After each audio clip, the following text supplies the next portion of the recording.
into Good Enterprise day, now. everyone. How are we doing? Welcome to Trek Central Weekly for the week being, or the 4th of April in this case. We're already in April now. That is gone hella fast. Gentlemen, how are we doing tonight? We're, of course, joined by TrekLad, my fantastic co-host. Michael, how are you doing? Oh, yes! We've got the dream team in the house. Hello, everyone. Rather exciting that was. I say yes, it just completely woke me up there. We're also joined by a guest of honor this evening, our special guest, Starfleetboy. How you doing, buddy? Really good. Happy to be here. Fantastic. It's been a while. Like, we should have had you on ages ago. Like, it's taken us a long time to get around to this, but I'm glad we're here. We have you now anyway. I'm glad to. I was stuck in the Mutara Nebula for a while, so it's alright, you know. All our guests get stuck there. That's why they never get here on time. We're stuck in a nebula somewhere. That's a new creative excuse we use. Well, gentlemen, today we are going to be discussing Star Trek First Contact Day. Not only tomorrow is actually First Contact Day in the Star Trek universe, it's also CBS's special event they're doing in honor of First Contact Day. There's a ton of stuff planned. We've got some exciting things to announce about it as well. It's going to be very fun. So hopefully you guys in the chat are going to join us for this discussion this evening. We can talk a little bit about First Contact, the film as well, the day in the universe, but also, you know, what's on the cards for tomorrow. We'll be doing a special sort of live coverage and commentary stream kicking off at 7:45 p.m. BST, just about 50 minutes before the actual event kicks off. You can watch here with our commentary. We won't be showing the streaming due to copyright reasons, and you know, we found out the hard way last time. However, we'll be streaming alongside you and chatting away and seeing what special announcements they have to ask. Before we dive into that today, TrekLad, you have an announcement about your upcoming watch party, don't you? Get that one out of the way quickly. Oh, there we go. Plug time. So tonight, to celebrate April 4th, 2063, it's 1 year closer, we're going to be doing a special watch party, Star Trek First Contact. We're kicking that off just after this stream, a little bit just after, about 10 minutes after this stream. We're going to be watching it start to finish. Come and join me. You can join by signing up to Cast. I am dropping a link in the chat, so check that out. Yeah, we'll be kicking off this evening. Don't need to pay any money, just sign up to Cast. Come and join me in the chat, and we're going to watch Star Trek together. It will be great. Make it so, you could say, or engage. Make it so, yes. Engage. And Starfleetboy, of course, you're here tonight. Tell us a bit about your channel, where people can find you. Let's have some plugs as well, you know. Plug it away. Thank you. Starfleetboy is on YouTube, on TikTok, on everything. Just search Google for Starfleetboy and you can find me. But we do a weekly casual and informal conversation about Star Trek. We covered the entire Star Trek The Next Generation series. We did every episode, and now we're on the original series. So lots of fun. We're doing the original series as live stream, so check it out every Saturday at 3. And then we do Starfleet Boy After Dark Friday nights, just to keep the Trekkie drunkies out there company. So you can come and join us for that. Me and TrekLad have already been told off multiple times with the comments about our opinions on the original series. We may have to pop over to show we like it, you know. You'd think we'd said, like, never ever watch TOS or something like that the other week, and people are like, I can't believe you say this. I'm like, I'm sorry. It's totally fun. But maybe our discussions will change your mind about it. Yeah, potentially. So you're on TikTok as well. Tell us about that. I'm now interested in this. I use TikTok quite a lot. It was a way to just piss away time on the day. But what are you doing out of interest? I'm really curious now. Tell us more. My TikTok's terrible. It's not very active, but mainly Starfleet Boy. I have some plans to do some funny videos, but right now I just do like watch alongs, and I'm basically looking for my husband on TikTok. Anyone who can dance becomes my husband, so that's basically all I do on TikTok. To be fair, I was stood in the kitchen making this cover photo I've got here, and I was reading the tweets I got tagged in by TrekLad, and I was seeing something about a marriage proposal between you and Trek on a tube. I'm like, what? What's going on? I'm like, so I was standing there like multitasking. I'm like, what the? Just okay. Phone back in pocket. Never mind. We're forward-thinking progressives, us Trekkies. Yeah, we're denobulans. I mean, you know, it's the way to be. There's two, yeah, you know, it's the way to be. Hello, everyone in the chat, by the way. You've joined the madhouse of streamers this evening. I saw Jesse join, and I hope you're doing well, Jesse. We should have you back on again sometime soon. It'd be a pleasure. I'm also seeing a lot of people talking about what is First Contact Day. We'll be discussing what it is in universe, the film, and also the special event. So first off, let's dive in and tell you about the event. So tomorrow, CBS are beginning a whole day of content for First Contact Day via StarTrek.com. To learn more, you can head over to StarTrek.com/firstcontact. We're not paid to advertise this, by the way. It's just simply, you know, something we're going to cover. We've also got some articles over on TrekCentral.net, as well as some cool deals you can pick up tomorrow. Take a look at that article if you want to catch all the exclusive Star Trek discounts. I think Hero Collector might have some, so if you're like TrekLad and addicted to models, you can go and get those. But no confirmation of it yet, but I'm hoping they do. It would make sense if they do, so we'll check it out. But first contact day, on April 5th, we're joining Will Wheaton and Mika Burton for free virtual panels. That's free, so it doesn't cost you anything, and programming celebrating First Contact Day with iconic cast members and creative minds from the Star Trek universe. It's presented by Paramount Plus. Yay! The panels begin at 12 p.m. PT. We've got conversions for times on our own site. You can go check it out. And this is all the information we got here. So we've got about 6 or 7, I think 6 panels in a way. We've got a special presentation. Now, that's first with Will Wheaton and Sir Patrick Stewart. It's got a special announcement and a presentation by Patrick Stewart. I'm going to take a hazard guess here. I think they're going to announce that Picard has started filming officially, because they've not officially announced that. Although everyone in their dog knows they are filming it, thanks to many tweets. I have a feeling it's going to be like, hey, we're filming, surprise. By the way, I was cracking up at the tweet that Trek Central did this morning. When I just watched it over and over. I was like, it's so good. It's so good. Within the sort of Trek Central team, it is well known that Jack will make an occasional shit post every 2 weeks, and it's now anticipation between everyone on the team to see what I actually put up. So that was, my contribution for the 1st of April in a way. So that's what we've got. You just disappoint. Yes, it's quality I aim for when it comes to shitposting, I'll have you know. That's why people can follow Trek Central. We've got the quality news and the quality shitposting. There it is. There's the plug. There's the plug. That should be on a t-shirt, isn't it? Trek Central. Quality news, quality shitposting. Yes, please. I'll buy that shirt right now. What do you guys think about, it would be great if we do get an announcement that Picard has officially entered production, and I think that you're pretty much on the money there, Captain Jack. But I think they're going to be keen to ease some expectations, because last week we were talking about, the potential delay to Discovery Season 4. Do you think that they could tell us and confirm that it will be here some point in 2022, or do you think that they're still going to stay a little bit light on, confirming a release year? I think they're going to say it's due in 2022. I wouldn't be surprised if they do some cheeky new cast announcements. Just say, hey, look, this is some extra stuff, because they know that will generate buzz. All the articles and outlets like Deadline, TV Line, they'll pick up and go, oh, look who's, XYZ is joining Star Trek Picard. That could be an interesting way of doing it. Starfleetboy, do you have any thoughts as well? What they could put like that? Yeah, I agree with you.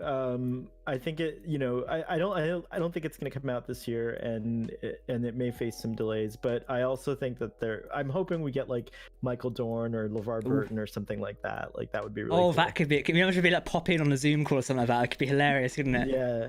I think the one thing that I guess I would like to see from tomorrow's panels, and I'm not getting my hopes up, because Star Trek Day is as good as it was, and especially given the fact that we were all still stuck in lockdown pretty much globally at that time, it was just good to get some connectivity with the people that are making Star Trek. It was good. It was good for morale, and it was a fun time.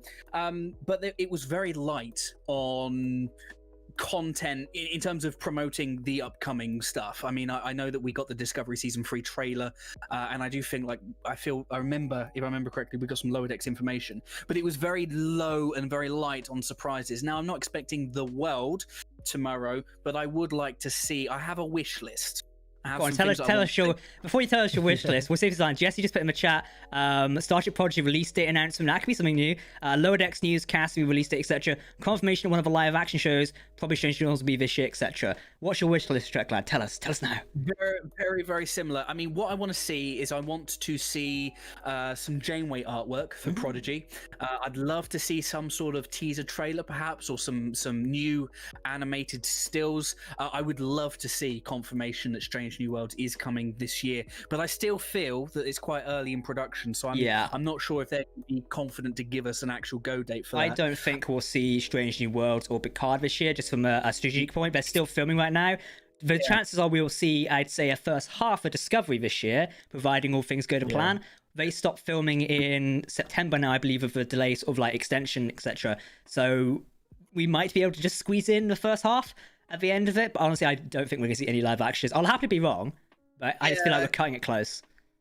Like we said last week, I think it's a case that I would like to see them take their time and not try and rush stuff out. We've got 2 series potentially dropping this year in Prodigy and Lower Decks, and I know that's potentially a little heavy on the animation, but take the time with the animated stuff. It can wait. We've got some good stuff coming. I'd like to see confirmation Prodigy is coming this year, and I would love to see confirmation that Lower Deck Season 2 is coming this year, because we all need a chuckle still, don't we? Yes. Yeah. Yes, we do. My pie in the sky wish is a sizzle reel or or like a teaser for Strange New Worlds, like an actual sizzle reel, like they did for Discovery in season 1. That would be amazing. Just like a cheeky teaser of like Pike sitting down in a chair. Just give you 30 seconds of that. Teachers in the chat right now. I know we'd all love that. Just maybe him just saying one line. That'll be enough to just get the engines going. All right, I'm going to quickly go through what's on the panel a second, and then we can jump into some discussions as well. So the second panel, which is at 12:20 p.m. PDT, is revisiting Star Trek First Contact. This is of course the movie by the same name. If you've never seen that, go and watch it. It's fantastic. TrekLad's doing a watch party later on. Go and join that. Will Wheaton is joined by Sir Patrick Stewart, Brent Spiner, Alice Creek, and Jonathan Frakes himself to discuss First Contact. The third panel at 1 p.m. PDT is called Creating First Contact. It's hosted by Mika Burton. Gersha Phillips is joining them, Jason Zimmerman, Neville Page, and James McKinnon. Those are all some very talented costuming, photography, VFX, and makeup department personnel who bring Star Trek to life through their fantastic work. Definitely give that a watch if you're interested in the behind-the-scenes magic of Trek. It's fantastic. The fourth panel is titled... Oh, go on. I was just gonna say, I tried looking up to see if this is true, but is Jason Zimmerman related to Herman Zimmerman in any way? Do you know? I don't know myself. I'm gonna say no, but I mean, if anyone else knows, please let us know. I don't think he is, but it'd be cool if it was like a relation. Not sure. It would be amazing. Good to have a Zimmerman. That'd be fantastic. Panel 4, 1:30 p.m. BGT, is called Woman in Motion. This is hosted by Mika Burton, as Soniqua Martin Green, Isa Brinis, Dawn Lewis, and Michelle Hurd. This is all the panelists taking a look back at the original series actress, Nichelle Nichols, and how she helped pave the way for women of color on television, and overall her lasting impact on not only Star Trek but science and culture. That's going to be a very cool panel to take a look forward to as well. Panel 5 is at 2 p.m. PDT, and it's called Second Contact. Yay, we love the Lower Decks after the Second Contact. It's hosted by Will Wheaton. You've got Paul F. Tompkins, Mike McCann himself, Jonathan Frakes, and Brent Spiner. They'll be discussing the B stories and past Star Trek Next Generations, and also Lower Decks, and obviously, more about the animated comedy of Lower Decks. The final panel, and this is one a lot of us have been looking forward to, particularly for fans of Janeway, is panel 6 at 2:30 p.m. PDT, First Contact of Star Trek Prodigy. Mika Burton will join Kate Mulgrew, aka Catherine Janeway, and Dan Hageman and Kevin Hageman, as they discuss all the way about Captain Catherine Janeway, Star Trek Voyager, Kate Mulgrew, and of course Prodigy, and how she's reprising a role for the upcoming CG animated kids series that's coming to Nickelodeon supposedly this year. No official confirmation on what exact date, but it's coming this year. Hopefully we're going to get a Janeway reveal. Given they stuck her on the poster, I'd love to see if Janeway's on that. We need either a ship reveal or an animated Janeway thing, like you said, TrekLad. Oh, give us that now! Come on. Yeah, we might even get a whole trailer for it. Who knows? Given the fact that we didn't get a Lower Decks trailer until like a month before it dropped. I mean, it would be nice if we did. But I mean, for me, I just want to see that Janeway artwork. I think that will really help us understand where they're planning on setting the story in the universe, because there have been rumblings, rumors that it takes place around the same time as the Burn, so about 100 years before Burnham arrives for Discovery Season 3. So that's a rumor as well. So I mean, an image of Janeway, the artwork, doesn't really confirm the timeline, because somebody also came up with a really good theory that we could have Janeway appear on the show as a hologram or as a holodeck recreation. So it might not actually be the Captain Janeway. And given the fact that we know in universe that she becomes an admiral, the question of, is it going to be Captain Janeway? So there are a lot of questions that I have with Kate Mulgrew's participation and appearance on the show. But if we can get a view as to what she is actually going to look like, yeah, that would be amazing. Want to see it. I want to see the ship, because we know the kids or these rogue teens, etc., are finding some ship somewhere. I think that's the official tag. So I want to see that. Is it a Starfleet ship? Is it something else? I mean, if it's a Starfleet ship, what class is? I mean, I think it's no shame, no false knowing that I am a massive Star Trek ships fan, because, maybe it's an Odyssey class. I'm just saying, it could be. Don't shoot me down. It could be an Odyssey class. Dom and the rest of the TC team are probably out the airlock now I've said that, but it would be hilarious if it was. I feel like, I'm gonna guess it's a small ship. Yeah, I'm feeling like a Defiant kind of model. Yeah. No, I'm just kidding. Just a runabout, that's it. That's all you get. The Type 6 shell. Fit 6 kids in that, I mean, you can swing a cat in that shell. Speaking of shuttles, have you guys seen the shuttle tent that they're selling? Yes, I tweeted this last week about let's host TC Weekly from a tent. Oh my god. Please. I mean, if you guys haven't seen it in the chat, go and Google it after this is done. It is everybody's dream come true. I might just move out of the studio and just move into a shuttle tent. I reckon, like, if we do DST one, yeah, here you go. I tweeted on the 31st of March. I said, the dream of hosting the Star Trek Central Weekly podcast from a stellar item. I was going to call it Galaxy Class item. I thought I won't take the piss too much. But I was like, we do that. We rock up a DST in that, put them all down, you know, host TC Weekly out of that. Let us fireside chat with a bunch of, it'd be hilarious. That's happening. Things we do. I mean, we might be joking about it. I'm not joking about it. That's happening. Yeah, you brought Star Trek Destiny in last week, didn't you? We made you do that, so I reckon we can make you buy a tent. I actually did, and here's the proof. There we go. Star Trek Destiny. It arrived this morning. I got the big book, the full trilogy. Not started reading it yet, but I will. We can do pop quiz later on down the line. Yeah, we could do, yeah. So this week you're buying with tent, yeah? But I mean, we need to set some sort of challenge. I mean, I've already set a challenge last week for the Build the Enterprise, which got absolutely smashed, and I've now got to build that. I need to think of another challenge, maybe, to if build the tent. If the stream and VOD gets 200 likes, TrekLad will buy the tent. It's too easy on this channel. We'll do it in one of these. I'm pretty sure the company who makes the tents like followed us as well. And I maybe sliding of DMs going, "Hey lads, send us a tent." It begins. Oh, so Dom's just reminded me of something, by the way. TJ's looking around in a week. We found a flat in the UK. Somebody's got a flat in the UK, and they converted it to like an entire Star Trek Voyager interior. Like the studio flat in Leicester somewhere. Like, it was converted completely. So it's like no windows, unfortunately, but it's literally a whole Star Trek Voyager interior. The shower was done as sort of a transporter thing. Your tactical panels on the wall. And it was only around for £20,000, which in terms of property is rather cheap. Wow. That's incredible. Yeah. There's a mansion in not too far from where I live here in Miami, where there's a whole wing of the house that they've converted into a starship looking with the panels and the L cars and everything else. And I work in my day job is in the real estate industry, so I'm trying to get a tour like, of the house. Can I have the key as well, please? You'll get it back, promise. Bought it for a couple of streams, guys. Come on. It's true. Oh, that's good. By the way, before we jump into first content discussion, have you guys seen the new Star Trek game that came out this week, Star Trek Legends?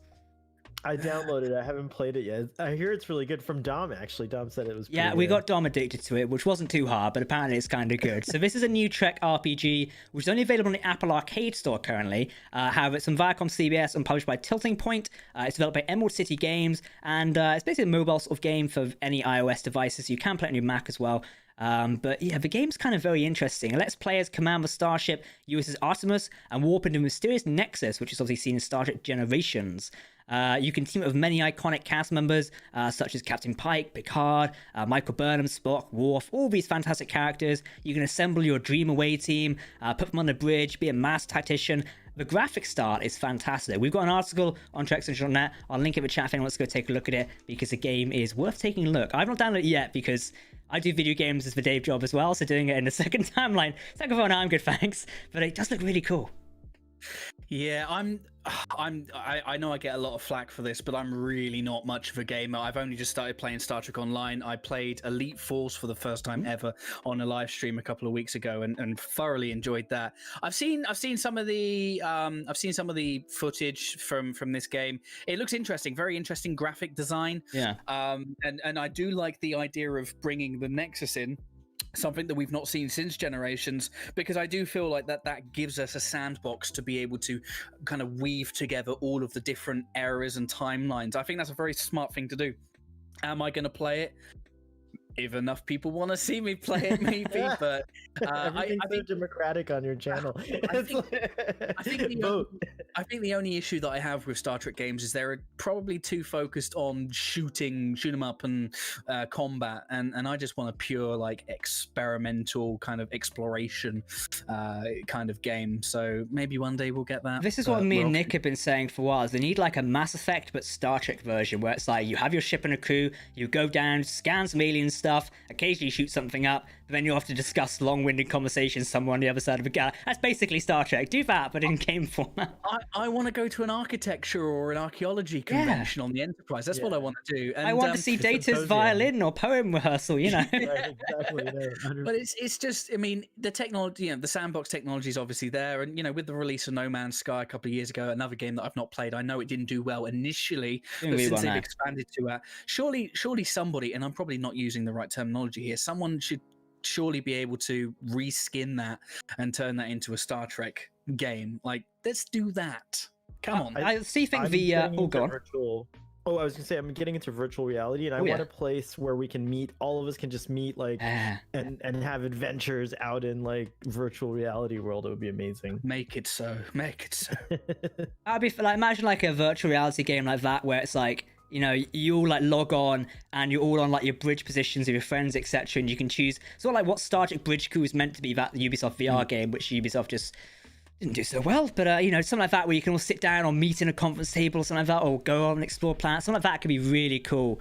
But it's just the possibilities are really endless when it comes to Star Trek. I think it's just Star Trek has over the years released so many games that just haven't done well commercially, and a studio's just going to have to take a punt. Yeah, because I mean, Star Trek Online still has a very feverish core demographic of people that have been playing it since 2009 when it first came out. People paid for it back then as well. People are still paying for it now. People are still playing it all the time. So there is a demand for some sort of exploratory based game out there. Make it happen. Somebody make it happen. Come on. So I think like Viacom, CBS are obviously doing video games and stuff like that, because obviously Star Trek Legends wasn't made in 5 minutes. Games don't take 5 minutes to make. So I imagine if they are pitching these companies to make these new games, I imagine they've probably had conversations with other bigger games out there somewhere, and those things could take anywhere from 5 to 10 years to craft. So I reckon the conversations have happened. It'll only be a matter of time, I think, till we see it. And who knows, could be a special announcement in Star Trek, your first contact day. aka Star Trek Day Mark II. It could be like sort of like, I was gonna say Game of Thrones, but World of Warcraft, where it's like you have battle zones. So like there's like a battle going on over on that section. So if you wanted to get into the battles, you just fly your starship over and get into the battle. But otherwise, you can just explore and do other things. It'd be pretty cool. I think the only thing with Star Trek Online, and again, this is coming from someone that does not play video games. I've only been playing Star Trek Online for a couple of weeks. Is the gameplay isn't really. I mean, it's press F. Press F, press F, press F, press F. It's not really. There's no challenge really there. It's just designed to keep you in the game, which is fine. But I would like to see something that would challenge you strategically, challenge you puzzle solving. To use diplomacy instead of a phaser to solve a mission would be great. And I know you can do that. I know that online has a very rich library of missions now, but it always does usually devolve into just F, F, F, F, F, F. I want to see something more. I want to be able to go and play poker with my friends on one of those round tables in someone's quarters. That would be awesome. Virtual poker. Oh, be good. I've just seen how much that tent cost. How much do you reckon it costs out of interest?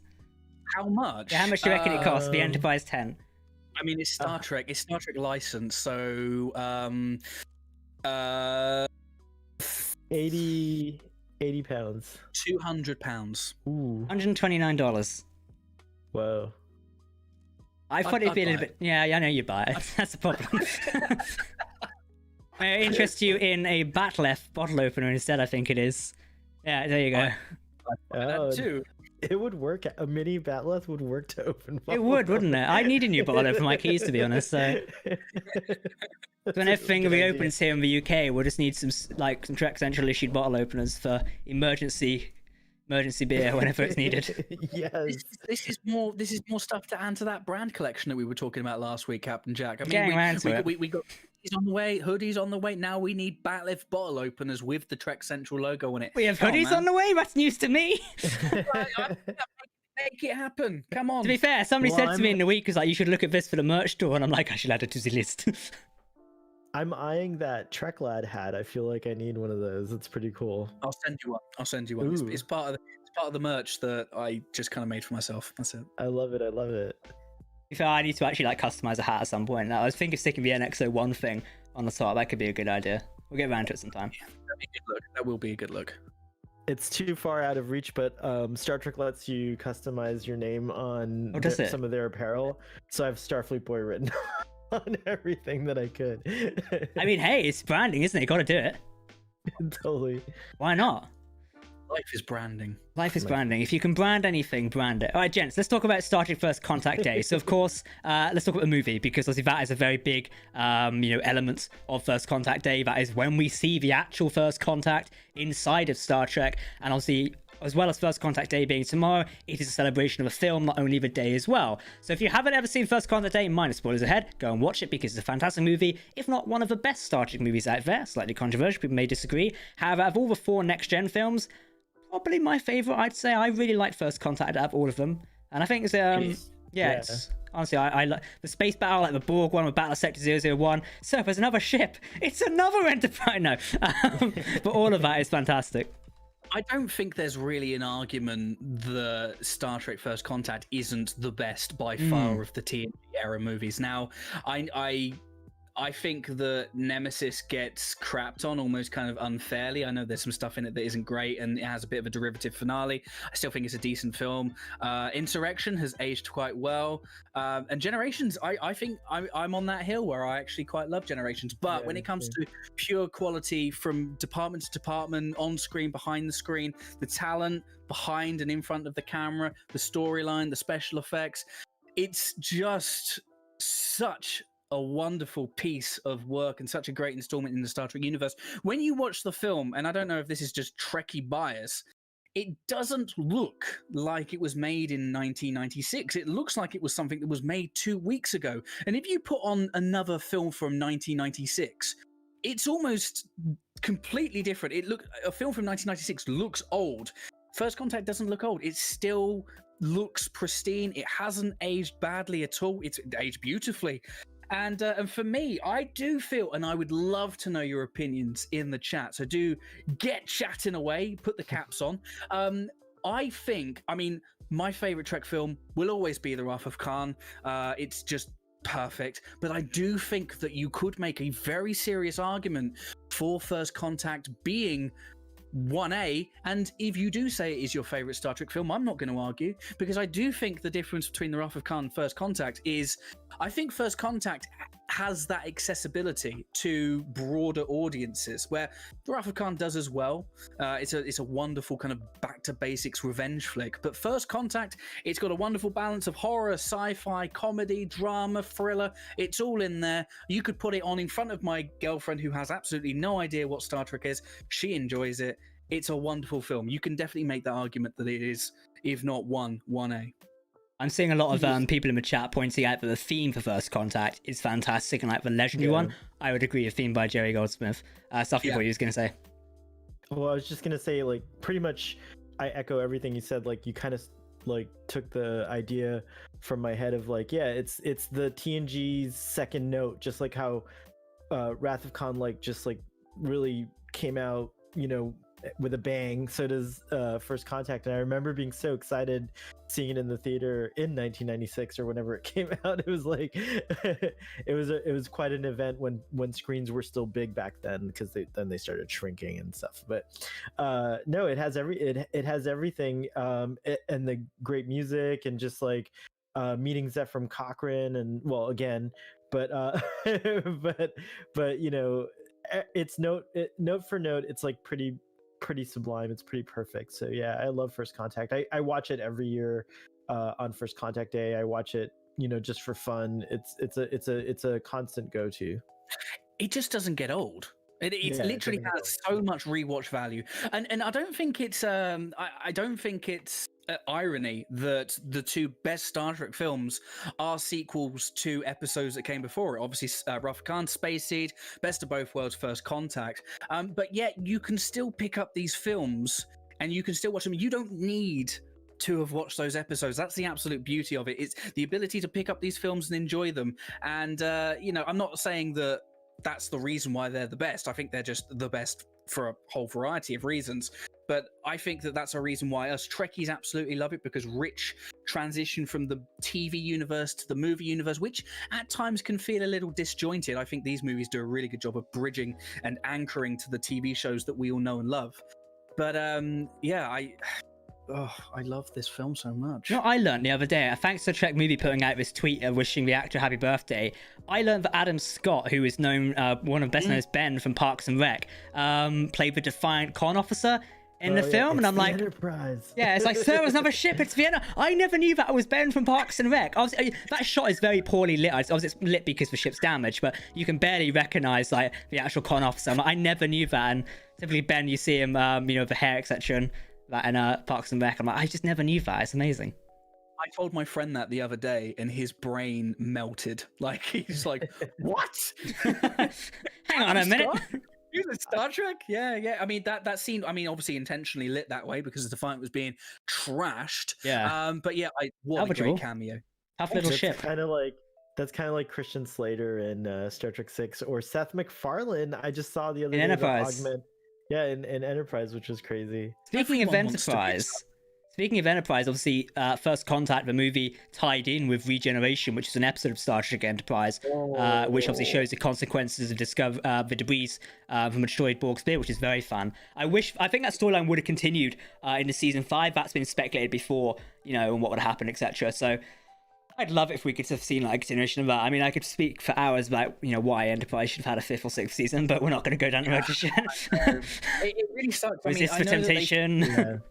I know that they said in the past, I think it was actually said on screen that the Borg Queen wasn't human, but you can retcon that. But the story idea that they had with like a Starfleet medical person being abducted and used like that, and having an origin story for the Borg Queen would have been absolutely. We were calling out for it. I think Regeneration, I don't think it's underrated. I think it's loved by most people that loved Enterprise. But there is a massive difference between the Enterprise season 1 and 2 that we had gotten up until that point, and the way Regeneration was filmed, the way particularly it was scored. Brian Tyler, I think it's Brian Tyler. He would go on to do the scores for Thor, Children of Dune, Thor. He would do a lot of stuff. Added a very different dimension to that episode, and even the visuals look different. Like when the Borg Arctic research vessel is taking on the Tarkalian freighter, destroying the Tarkalian freighter and cutting it up. As the Enterprise is approaching, the one thing that I always felt with Enterprise, as great as the NX looked, is it sometimes looked a little light, and obviously that's one of the things that you get with CGI models. But as the NX is approaching that carnage, it's very slow, it's very deliberate, tied in really nicely with the score. Just chills thinking about it.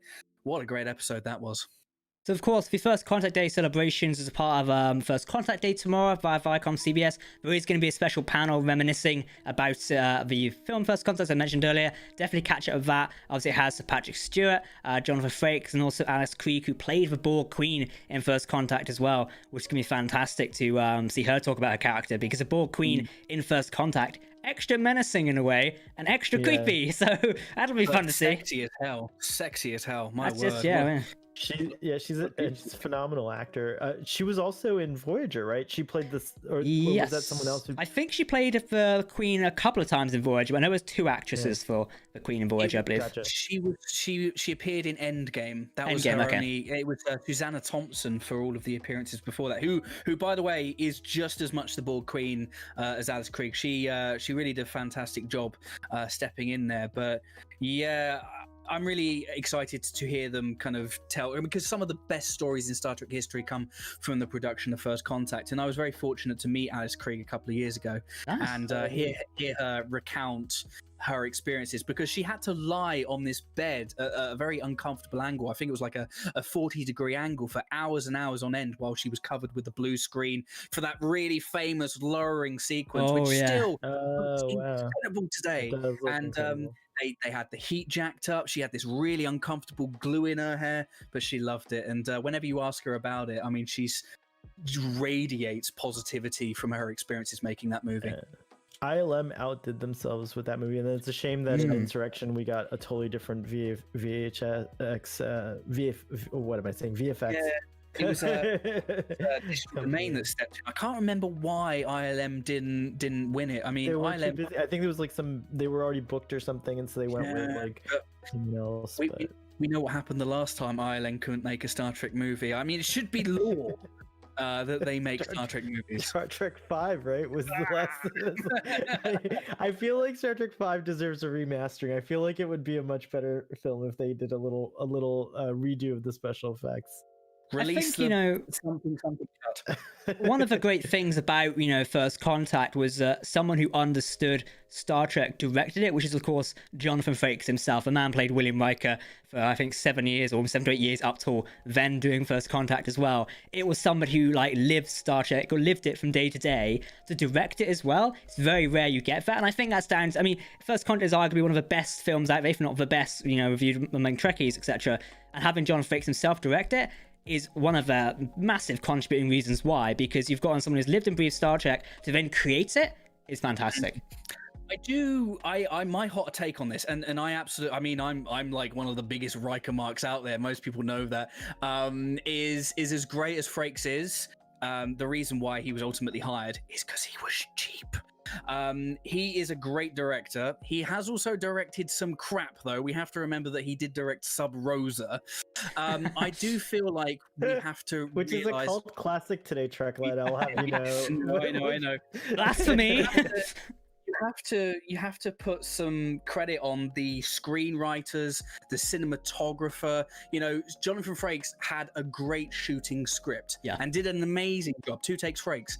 But everybody kind of goes, oh, Jonathan Frakes is the best director in the start. I feel sometimes that people associate and maybe unfairly associate good quality Star Trek with Jonathan Frakes. He just steps in and just shoots it. If he's got a really good shooting script, it's going to be great. If he hasn't, it's Sub Rosa.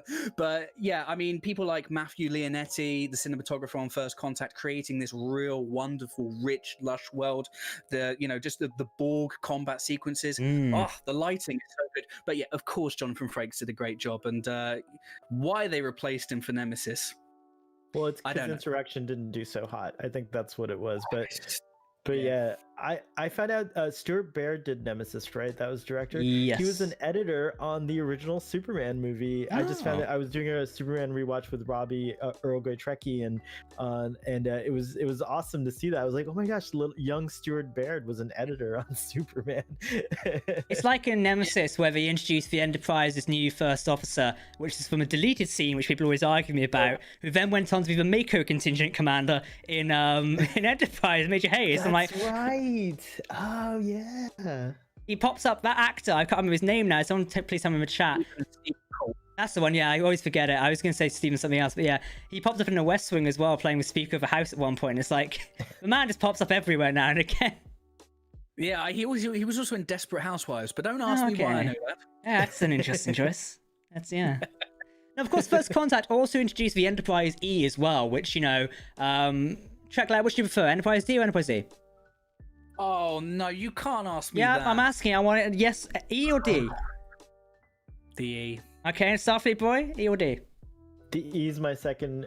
Well, it's before the D, so the E over the D, but it's my second favorite after the A. It's going to be the E for me as well. I just like the sleek. Unfortunately, I don't have a model of the E myself like TrekLad. I do have the Odyssey here, shameless plug. But I like the sleek design. As much as the Enterprise D is fantastic, and I know some of the Trek Central team are currently doing the Hero Collector Build Your Own Enterprise thing. But yeah, I'm not a fan of it too much. I prefer. That's just going to sound wrong. I prefer the Enterprise D myself. So.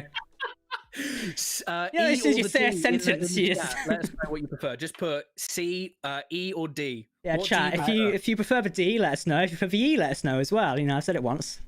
There we go. I built this model of the D when I was a kid, and I painted it the livery of the E. So I was like, I made the D look like the E. That's a nice D, Starfleetboy. Thanks. Now you've said it, I just when he said, "Oh, I made the D when I was young," I saw you laughing. Behave yourself, TrekLad. You're the oldest one here. Be mature. It's only when I'm in the room, Jack. Sorry. I do something to him. To be fair, the amount of dodgy jokes we've gotten away with on Trek Central Weekly before, it's, it's like the chat now telling us what they think of their Ds as well, E's, etc. So, can't wait the V. Draw it. There's always one. I can't wait to edit the audio portion of this podcast. Wednesday, I'll be pissing myself listening back to it as I usually do. DJ says she loves the Disco Prize. I mean, yeah, you can't not love the Disco Prize. I like the Disco Prize. Yeah, I've got a video coming out in a couple of weeks where I rank all of the enterprises, and I'm going to pick up some heat. Yes, you are. On that rank. I mean, you can't get everyone right, can you? Have you put the Enterprise F in it? I have. Fantastic. So I was going to kick you off this. I I've cast also you put out. There's a couple of surprises in there as well, because there are some Enterprise variants that no one ever talks about, and I'm not telling you now, but I'm going to be dropping them in the video. And is it like the Phase 2 concept for the Enterprise, which ended up looking a bit like the Discovery? I'm not saying anything. I can see right through you. Obviously, Enterprise J is obviously the best. Ah, yes, the thing is as thin as paper. Yeah. I haven't ordered it off of Eagle simply because the nacelles look like they would just snap if I breathed on them. And yeah, you say that. I mean, my NX-01 model from Hero Collector is broken. Like, not the refit. The refit's behind me. The original one, like, so the refit fell apart yesterday. The like orange nibs, I guess you call them, and the nacelles fell out. I'm like, that's really cool. Nice. Oh no, don't. I mean, I ordered 3 Defiant models from Eagle Moss, and they all came with the nose snapped off. It's just... It snapped my nose. How the hell did you do that? Well, they just arrived broken. They just weren't... I don't know. It's a long story. One day... You could probably Gorilla glue them back, but here's the B from Eagle Moss, which... Oh, delicious. Which now saucer separates. Oh, good, it's glued back. Okay. It didn't use... I don't remember that in the film. I need to get like a Sovereign class at some point. Go on, TrekLad, after you. Here's a question for you in the chat. As we're talking about First Contact, I would like to know, what is your favorite line from First Contact? Let us know in the chat. We want to remember some more of this delicious, beautiful, epic film. What's your favorite? Picard's moment in his ready room where he goes berserk. Similar to that clip I uploaded today, was basically, if he said that, it'd be hilarious, where he throws the rifle through the wall or through the glass, etc. And like, he broke the little ships. Yeah, it's like, that there is obviously a testament to Sir Patrick Stewart's acting capability as well, to like throw that out and just do it. And the whole, like, not willing to lose the Enterprise, you can still see, even after many years, because this is many years after the Best of Both Worlds at this point, Picard is still affected by what he went through and what the Borg did to him. You're seeing almost, I guess, PTSD in a sense, really, isn't it? PTSD, where it's like, he's still very much affected by that, because they took it and they essentially abused him and made him, kill all those civilians and do all that damage. And look at Wolf 359, he is still very much affected by that, and you see it, like, almost comes to light, because we see a bit of it in the Best of Both Worlds, and then the episode after, which is it Brothers or Family? I can't remember what the episode is, where he meets his brother, not Rene, Robert, basically Robert. Robert, yeah, and we sort of see that there. Yeah, both dead, but still just get the highlight of her. That's one of the things I love Star Trek. I'm like a like a full Star Trek, like whatever you call it, is a simp, I think. But but I can't forgive Star Trek for just like killing off Robert and Renee in like in a barn fire. Off screen as well. Who the hell dies in a barn fire in the 24th century? What the hell? It's true. It's so true. What's if they lived in a barn? Like, it was in the middle of nowhere. What the hell are they doing? It's like the ghost of Robert, like, I should have put fire alarms in the barn. What a good Robert impression. I want to know what the hell they were doing and die. I feel like there should be a full, get NCIS down here and do an investigation how they died, Got Backlist turning down here with his team. How do you die in a barn fire in the 24th century? What the hell? I know. Can't you transport, emergency transport? There's so many things. Where's the plot armor? It's true. No, but seriously, I think that's on that topic. Generations as a film itself was great, but that scene in Generations where Picard sort of almost breaks down, with Deanna, because like the family have died, is a very touching and heart-wrenching scene, because for all the 7 years you see Picard as very, not, I guess uptight, maybe wrong, but a very stern officer who never shows emotion, very Vulcan in a way, rarely ever shows emotion. And it's like to see him break down there, and we see it again in First Contact where he loses his sort of like composure and also mental state in a sense almost, because of the Borg. It is a testament to the acting of Sir Patrick Stewart, and that's one of the things that makes First Contact, not only that, but also the other films, so fantastic. Oh, but also in that scene, he has Alfre Woodard to act off, and she is just a titan in that film. And being the person that essentially just drags out the lunacy of his thinking, he's willing to sacrifice everything just for a bit of vengeance. And you can see it. I mean, the expressions in that scene. You could almost have that scene without any dialogue, and just have you could put that scene on mute, and you would know exactly what they're saying, because she is revealing to him the absurdity of his plan, and really just showing just how much of a savage, how much he represents a humanity that just has not truly evolved. In much the same, she sees horrors every day, growing up in a post-World War III society. And he realizes it, and that's why he gets angry, and he realizes that what he's doing is wrong, and it's a powerful moment. And the moment of realization, the reconciliation, what he needs to do, beautiful. And this scene lasts 3 minutes, and it's pivotal, not only to the movie, but to everything that we see from Picard moving forward as well. Very important. TrekLad, blow up the damn ship. No! Just blow up a damn ship. I just going back to Generations for a second. I mean, the moment for me, which I feel is probably the most powerful in that movie, isn't the Deanna Troi conversation. It's the moment when he realizes, and that is wordless. No dialogue needed at all. It's a shame that we kind of lost this way of making movies, mainstream anyway.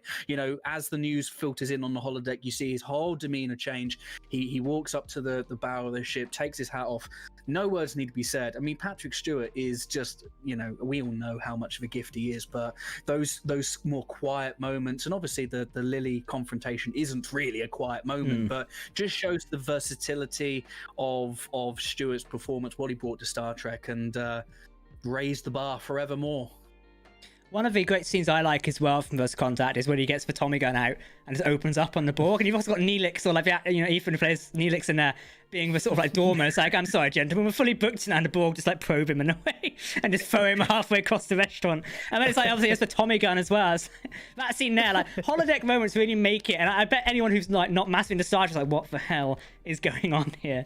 Also, one thing I say, Michael Dorn in First Contact, he portrayed Worf really well, especially during his confrontation moments with Jean-Luc Picard on the bridge. It was like, if you were any other man, I would kill you where you stand. It's a scene that, as a casual moviegoer or somebody new to the Star Trek universe, you fully understand exactly why he would react that way. As someone that has watched Star Trek from the beginning of TNG or even further back, knowing the dynamic between Worf and Jean-Luc Picard, the whole Chadich, you could see in Michael Dorn's facial expressions the feeling of pain in what Jean-Luc has just said to him. Honor is something that Jean-Luc knows Worf lives and dies by. So to say that and to deconstruct and attack his character like that, Worf would react like that. Jean-Luc knows what he's saying is going to hurt Worf, and it's the snarling, it's the controlled anger. It's just such a powerful scene. The dynamic between the two throughout the entire film is absolutely spot on. Michael Dorn, I think First Contact is Michael Dorn's best moment in Star Trek, and I know he has a library of amazing moments, not only on TNG but in Deep Space Nine. But in First Contact, some scenes just he stole the film for me in certain moments. Yeah, I'm seeing a lot of the chat saying drunk Deanna Troi as well. That was also so good. Just the music as well, of Zephyr Cochrane dancing away. I'm just trying to blend in. You're blending all right. You just see I feel like that was an ad hoc scene. That shouldn't have been scripted. That was just Marina Sirtis and Jonathan Frakes getting pissed behind the scenes. A friend of yours? Yes. Husband? No. Good. Now this Deanna. Anyway, music in the back. I feel like I need to rewatch this at some point. Hilarious. We don't have time to talk about time or something like that. I've seen the chat pull out their favorite quotes right now. It's assimilate this, I tell you what, if we ever get back to DST, and I hope this comes soon, and we do the whole parties and things, I am going to recreate the Zephyr Cochrane drunk dance, and I am going to do that. I reckon we should just turn up as members, we've just walked out of the holodeck simulation, all in the suits, etc. as well. Yeah, Why not put some tin foil and become Nicky the Nose? Nicky the Nose. Oh, just First Contact is a film. You know, there's so many great moments to pick it up. The also like seeing the Enterprise E as well. Like obviously I'm a Starship fan. It's seeing that brand new model for it as well, which was designed by Herman Zimmerman and also John Eves as well. The Sovereign is just fantastic. You know, it's a shame we don't know what happened to it in Star Trek just yet. Hopefully we will soon. Well, you've done some videos speculating, haven't you? Indeed, a little bit of cheeky speculation what actually happened to the Enterprise E, because it's so up in the air, you know, about where it's gone. So we don't hear. A quick recap. I haven't seen that. I'll go watch the video. Yeah, but, so basically, yeah, obviously, what was your quick? Well, my theory is like either it's been decommissioned by the time Picard, or it's destroyed. Now, I'm going to say it's likely been destroyed. Unless it's decommissioned because it was just completely effed, because we know starships will have to be decommissioned when their space frame is, you know, broken. I mean, the Enterprise D has been through quite a lot in its short service. I mean, it rammed the Scimitar. That's enough to probably do permanent damage to a space frame. And then obviously by the time we reach, you know, Picard, another 20 years is give or take have passed, yet we don't see or hear of it. We know the Inquiry class is flying around, the USS saying hey, etc. However, no Enterprise in that fleet just yet. I doubt the Enterprise would also be an Inquiry class.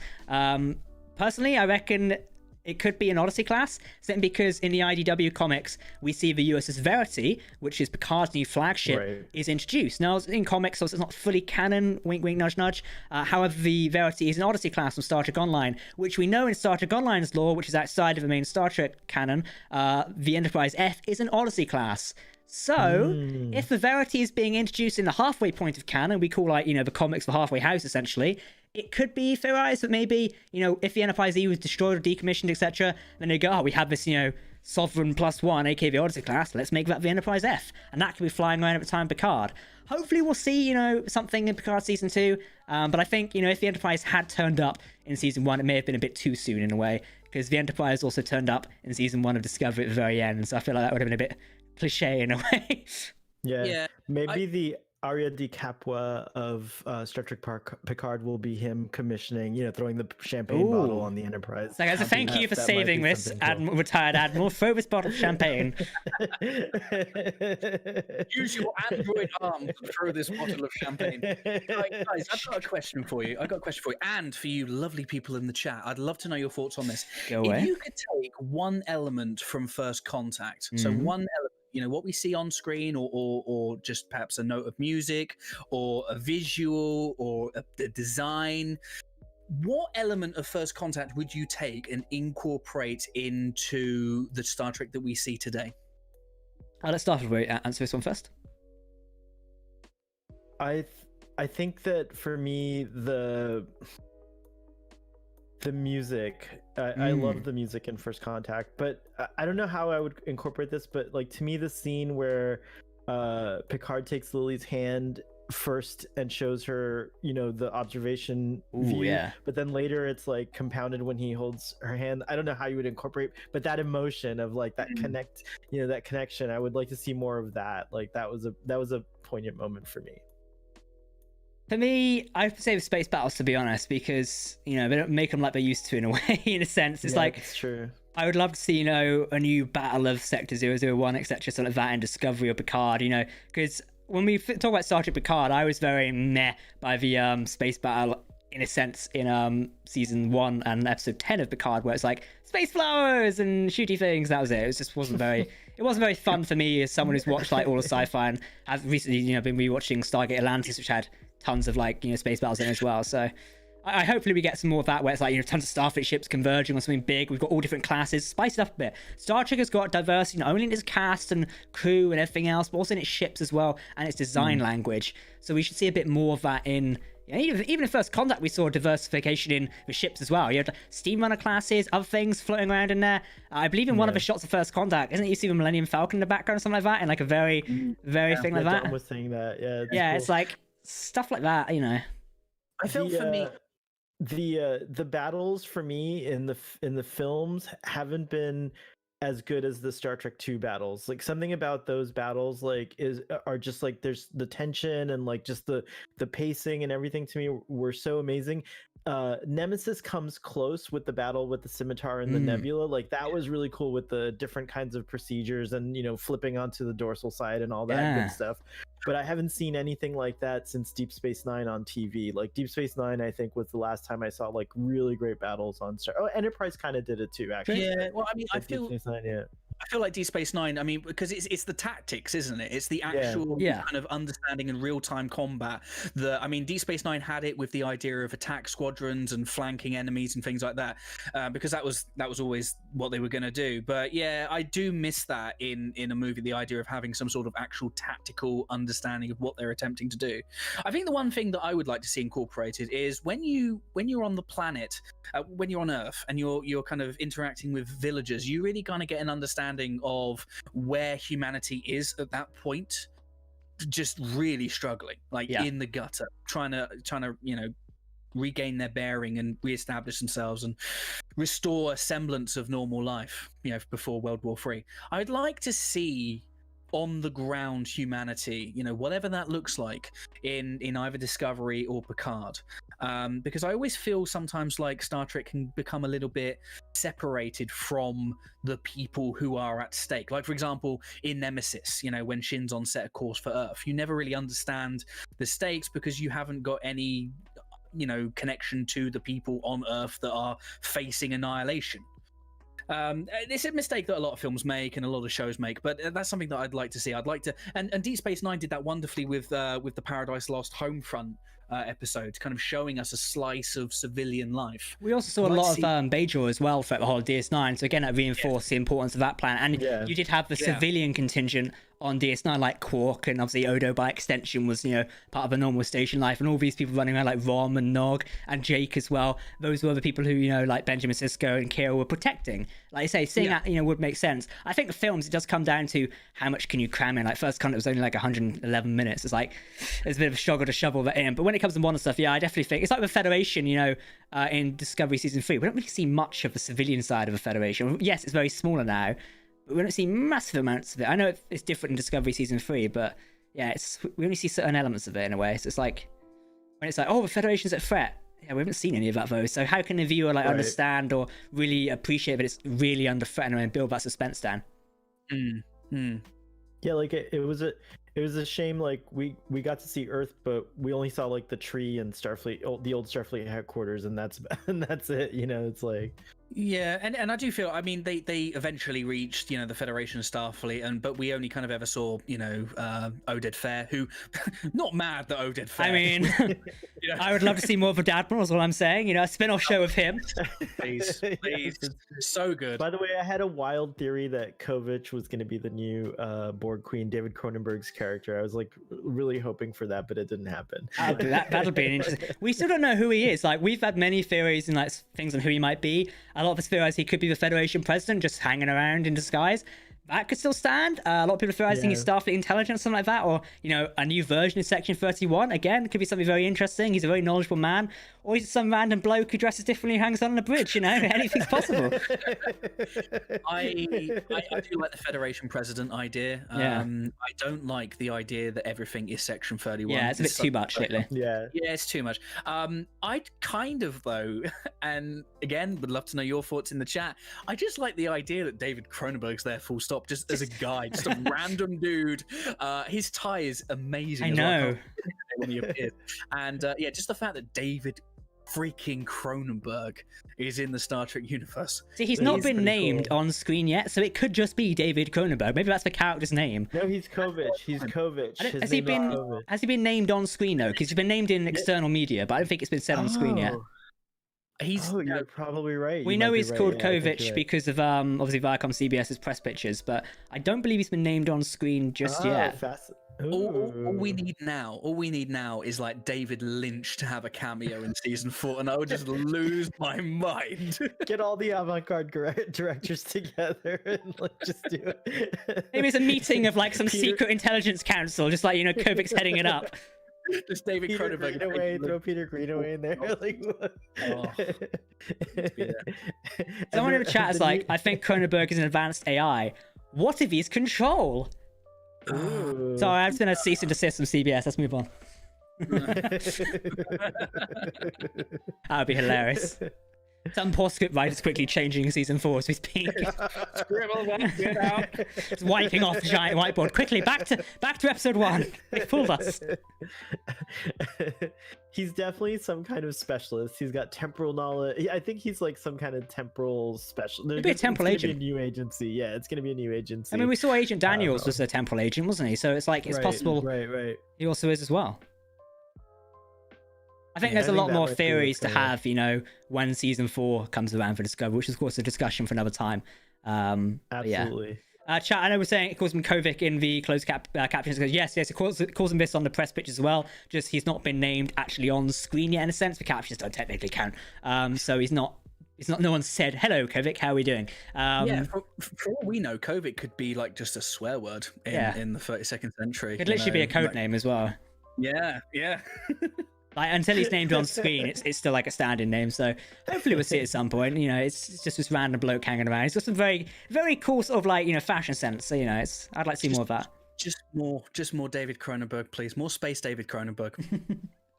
Yes. Give us more future Enterprise as well. I can't wait to hear a collective release for more Discovery ships from that era as well. That's gonna be fantastic. Like more of those universe collections. Yeah. I mean, obviously, with the fact that they've announced the Picard series, and I don't know how they're going to do it, you know, but I want to see the detached nacelles in So the way they're going to do it, and I spoke to Ben about this, or Ben Robinson, who's from Hero Collector, they're basically likely going to do it with like transparent things. You get transparent plastic, like the stands on them as well. They're going to sort of do it with that in a way. I think it's the only logical way to do it. When you look at it from afar, you're not going to notice unless you obviously hold it in front of your face. I think that's like the only logical way to sort of do things like that. However, I think he did mention in my interview with him a month or two back, they are experimenting with different things and doing various things, but I'm pretty sure it is like transparent plastic. Yeah, it'd be cool if they like went in and out as well on like a transparent plastic rod bar or something like that. It'd be nice. Because I've always wanted their bird of prey wings to move, because I think you can only get them in the up position or the attack position. But yeah, I think it's 2, isn't it? They don't move. Yeah. Whatever. I just want to see more. I want to be able to actually, you know, have tactile contact with some of those ships, because I do think the one thing that Discovery does not that well, which, you know, I'm not going to get too much into it, is, and they have been improving, to be fair, is I'd like to just see more kind of beauty in establishing shots of the ships, and maybe we will see more of the Armada in season 4. But at the moment, they just kind of look very metallic. Yeah, you know, untangible and very kind of vague, but I'd love to see what Eagle Moss have got planned with it. Oh yes, I'll tell you what, TrekLad, I've been doing a rewatch with PJ on Boat Wreck of Discovery season 1, and there's actually beauty shots. I was like, I think you missed so much the first time around with these new shows, because everything's kind of just like goes by so fast. Yeah, and, like, you know. But there are actually beauty shots. I was like impressed. I was like, oh wow, there's like they're just not the classic traditional ones. They're more of these like CG, you could fly through a vent type of thing and then fly out, and then there's the beauty shot at the end, you know, that kind of stuff. But I do. Yeah, I know that there are beauty shots in it. I just don't think there's as much, and I don't think it's as I don't need it to be filmed in a static, conventional, traditional Star Trek way. But I guess just kind of have more lingering shots, more kind of slow. Lingering shots, you know, would be nice, we want a bit of ship porn, don't we? But the thing is with Discovery is Discovery started this, and then they never did it again, and it really kind of bothers me. But in the Vulcan Hello and the Battle of Binary Stars, is the ships were presented in this 3-dimensional way. So the Klingon ship, I can't remember the ship, the coffin ship, was presented in like this kind of, you know, you had the Klingon ship that was like that, and then you had the Shenzhou, which was just kind of like that, and they were just that's how ships would look in 3D space, right? Not like that we're kind of used to. They wouldn't always meet on the same plane, right? And it was so cool to see that, and we never really got that again, because when the Enterprise swooped in at the end, it was all kind of 2D, same level. I'd love to see Discovery kind of bring that back, because that was so cool. Discovery's opening a Battle of the Binary Stars. The ship like diversification there was fantastic, and it's shame we didn't see many of those ships again. You know, we saw 1 or 2. I think we saw you know, the Buran, which was the 4 one, I forget the name of it now, and then also we saw the other one, the Gargarin. There's that one, we saw that for a while. We didn't see any of the other ships either, so it's a bit of a shame. But The models is when you it's same. I give the same critique to Picard because it's the models that Eaglemoss releases where you actually get to appreciate what the ships look like. By the way, do you like the Disco or the Disco A better? Disco A, without a doubt. Yeah. I mean, I will say this: I don't mind the original Disco, and I know you're going to show it up. Hold it up. I actually quite like the coloring. I do like the obviously. I think so, yeah. But that's obviously that's based on an original design by Ralph McQuarrie. From it was originally going to be it was based on a design that was going to be used in the Planet of the Titans movie. Yeah, you're right. 1976. And I love the fact that they brought it back because I like the idea of a secondary hull being like a triangle section. It just diversifies ship design, and it looks neat without sounding too techie. I'm no Trek lads, Trek yards here, but I do like the fact that they brought that forward. But I mean, I think the Discovery A is a little bit sleeker, and I am a big fan of those detachable nacelles. I can't lie. Yeah, it's pretty cool. Programmable matter's pretty cool as well. Yeah, I love all that. Yeah, the whole I can't wait to see more of that, and hopefully we'll see more and more of it in in Discovery Season 4 as we go forward. And I can't wait to see more of like Picard's design as well. I want to see more Federation starships, and I'm hoping the producers and designers will learn about this for Season 2. It's what fans want to see, so as long as it doesn't compromise the story, show us more of that. If Picard's out and about and the Federation's getting back on track, we should see him running into more starships, etc., and more captains in those uniforms. I'd love to see more of that. But gentlemen, we've reached the end of our show today, and to save time, etc., we'll wrap up here. So I hope you've all enjoyed the discussion. I think First Contact Day is going to be very cool to celebrate tomorrow. It's going to be awesome. Chat, it's been a pleasure streaming to you as per usual. Don't forget, tomorrow we'll be live here at 7:45 p.m. BST, where Mr. TrekLad himself and Dom, who's in the chat, will be giving you a live commentary of Star Trek First Contact Days. If you don't watch the CBS thing and want to tune in with us, Madhouse instead, you can come here as they're giving you a live commentary. We won't be showing you the stream due to copyright reasons. However, you can watch along with us and just have some fun. It's a great thing to do. You get some commentary and chat with us via the chat now. TrekLad is hosting a Star Trek First Contact watch party at about 10:30, so in about 20 minutes, give or take. You can head over there and get started now, as I'm sure he'll brief you and enjoy First Contact, as it's a great film and one we spent the time discussing this evening. Someone just type the USS Jack in chat. No, we're not going down that road just yet. Yes, we are. It's the next week. It's the Odyssey. Yeah, we're doing that. But yes, we're doing First Contact Day tomorrow. Don't forget, it all kicks off. We've got live coverage here on the YouTube channel, but also on all our social media websites as well. And of course, head over to treks.net. We're doing a product guide and some more news tomorrow morning, so we can catch up and take the most, get the most out of First Contact Day. Before I do forget, StarTrek.com is doing or just Star Trek in general, they are doing the Star Trek Universe Gives or Star Trek United. So for every tweet they get tomorrow using one of the hashtags, which we'll tweet out tomorrow, they'll donate to charity, etc., on your behalf. It's a great thing to do. If you're tweeting about Star Trek, include the hashtag. It's great for marketing purposes for them, but also they donate to charity as well, so it's a win-win for everyone. Do that. Starfleetboy, thank you for joining us this evening. It's been a pleasure as always. Where can people find you? Just a bit of a plug. Starfleetboy on Twitter, Starfleetboy on YouTube. And TikTok as well. We can't forget TikTok, that one. sorry. I'm going to be looking this one up afterwards now because I'm genuinely curious. Too. Instagram, everywhere. I'm on all the things. He's everywhere, he's beamed down everywhere. It's true. Starfleetboy gone global. Starfleetboy is global.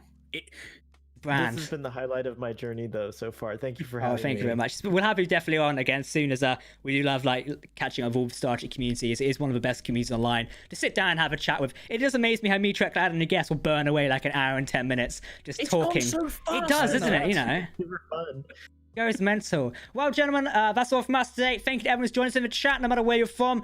If you can't catch us tomorrow for our special stream, we'll, of course, live here every Sunday at 9 p.m. BST. If you can't catch the stream, it's available on VOD afterwards here on YouTube, give or take an hour. If not, you can catch our podcast format, which is available via trekscentual.net-tc-weekly or something like that. Go ahead to the homepage and find out. That's available on Spotify, Apple Podcasts, Google Podcasts, and Amazon Music, on all those favorite platforms. And we've also got a podcast announcement, hopefully coming at the end of this new week as well. So you'll look out for that. For now, I've been Captain Jack, your host and director of Trek Central, joined by TrekLad and Starfleetboy, and we will see you very soon.